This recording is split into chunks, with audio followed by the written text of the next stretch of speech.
Connaissez-vous l'erreur architecturale la plus meurtrière de l'histoire? C'était en l'an 27 après Jésus-Christ. L'amphithéâtre de Fidène s'est effondré, provoquant la mort de dizaines de milliers de personnes. Revenons 2 millénaires en arrière. Tibère accède à la tête de l'Empire romain en l'an 14. L'empereur n'est pas un grand fan des jeux de gladiateurs, alors que le peuple en raffole. Sous son règne, l'organisation des spectacles est encadrée et les dépenses pour les jeux limitées. Mais en l'an 27, un certain Attilius parvient à monter un spectacle à Fidène, près de Rome.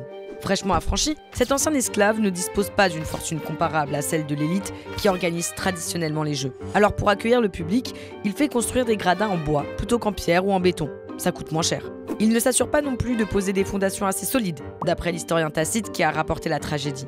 Le jour du combat, des dizaines de milliers de spectateurs affluent dans cet édifice. Et soudain, l'amphithéâtre s'effondre sous son propre poids, avalant les spectateurs et la foule aux alentours.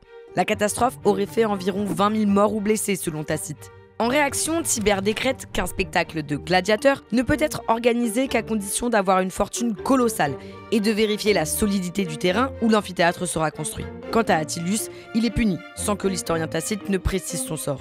Cette catastrophe signale le début des règles sur les constructions destinées au public, même si d'autres accidents survinrent bien des années plus tard.